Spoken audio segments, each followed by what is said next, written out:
Hi guys, Vampire94 here. I'm back again to start doing some reviews. And I'll start by reviewing a film by Raymond Briggs, same guy who did The Snowman. And I watched this film recently, and it's a great film, a lovely film, poignant and sad, and also slightly funny. And it's a film called When the Wind Blows. Have you seen what they said on the news today? Have you heard what they said about us all? Do you know what is happening to just every one of us? Have you heard? Have you heard? There will be a catastrophe the like we've never seen. Now, the film is an animation, a British animation, like I said, by Raymond Briggs. And it's basically set during the Cold War with this elderly couple. I think they're called the Blogs, something like that. And they live in the countryside in Sussex. And it's set during the Cold War, like the mid-80s. And they're preparing, and the world know, they're preparing for nuclear war. Because of course at the time there was worries about a nuclear attack from Russia. And anyway, the couple, they're trying to prepare, the world, the country knows, everyone knows, that this war could break out and that the bombs could drop at any time. So the old boy, he's trying to prepare, but the woman, she's completely oblivious to it. The old dear, she's completely oblivious to what's going on. You know, all she can talk about is the First World War. Every time, he mentions saying, war could be on the horizon, the balloon could go up at any minute. What balloon? I don't know, dear. Or was it the maroon? So, she's completely oblivious to it, and he's trying to prepare and trying to understand these things, but he doesn't really know himself. He doesn't have much of a clue. And so they're trying to prepare, and he's got all these leaflets with advice in them and stuff, and he's trying his best, but he hasn't really got a clue. He's just following the advice he's been given, and one piece of advice is like, take the doors off and put them up against the wall to make a shelter. Well, that's going to protect you, It's got blank. The ends are completely open, and cushions. Take the cushions off the sofa and put them on the shelter. And she's moaning at him. That's the funny thing. He's trying to prepare, but she doesn't understand, and she keeps moaning at him, saying, like when he's taking the doors off, she says, "You're not taking the doors, not off our house." She's like. And he's trying to explain to her, but she's just not listening to him. And then all she can say when he takes the doors off is, "Don't scratch up the paintwork." And the cushions, "You're not using my cushions, what if they get dirty or something?" Well, who cares if they get dirty, They'll either be dead or it could save them, So, that's the first 30 minutes of the movie is them just trying to do this, trying to prepare.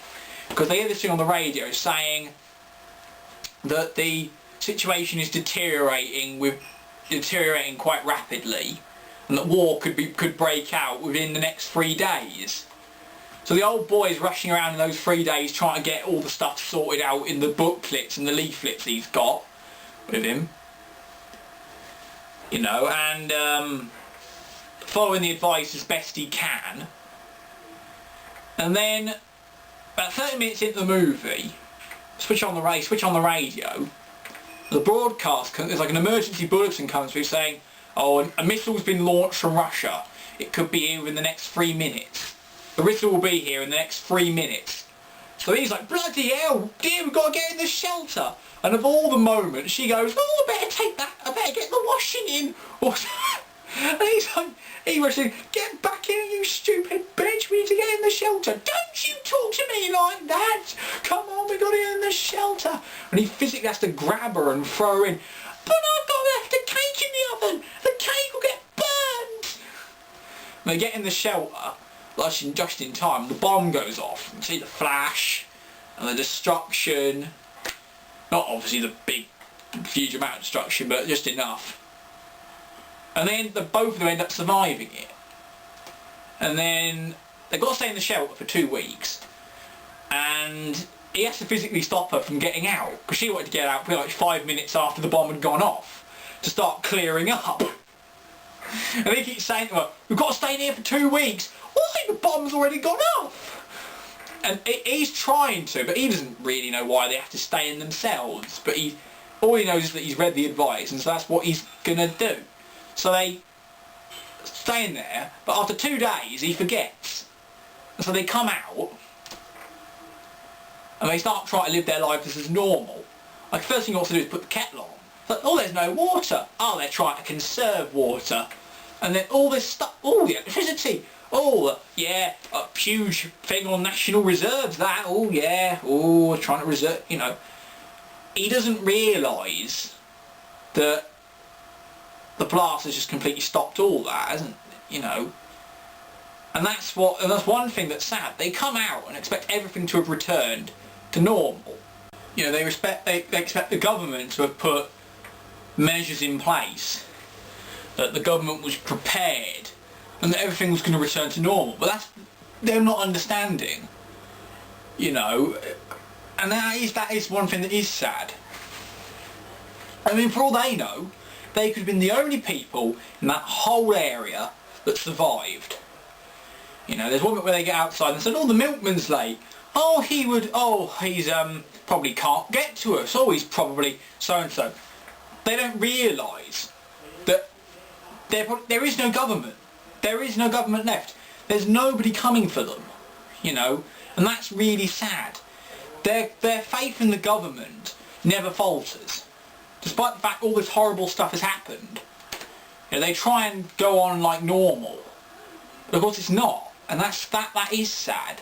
And also, because they came out early, they both start coming down with like radiation poisoning and that. And it is sad, you know, because you start seeing them getting weaker. And it is sad. It goes on from there. It's a well-made movie. It is well-made. It's poignant and sad. It's both poignant and sad. As well as, in that first 30 minutes, there's bits of little funny things along the way. But it's poignant. It's fairly realistic, actually. The realism of a war, of a nuclear war. And the fact that also that's sad is that this couple have been left completely unprepared. The man followed the advice that was given to them by the government, but they've been left completely unprepared for the fallout, the nuclear winter. They've been left completely unprepared for what's happened, for what's about to follow. The blast. You know, they survived the blast, but the government's given them no help. Government's given them no information on what to do next, really. And that's what's sad. But it's a great movie. I mean, well done animation. Like I said, it's poignant as well. It's very realistic in its portrayal of a nuclear kind of apocalypse, really. So I recommend you all watch it, actually. It's well done animation.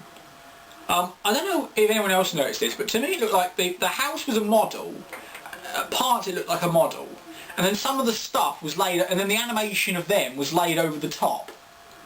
That's what it seems like to me. I don't know if it seemed to anyone else, but that's what it seemed like to me at some points.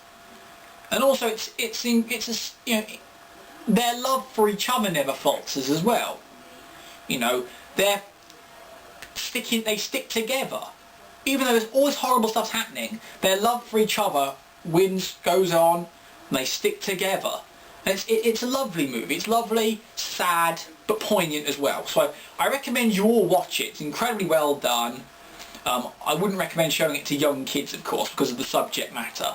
But it's a really good movie. I recommend you check it out. I'll put a link in the description to the actual movie itself. You can watch it all on YouTube, start to finish. It's about 1 hour and 20 minutes. But it's a really good movie. I really recommend you check it out. See you guys. Rock on. I should be doing more reviews soon of some other movies, but I've got a lot of college work to do lately, so that might not be for some time. But I hope you enjoy this review. So see you guys. Rock on.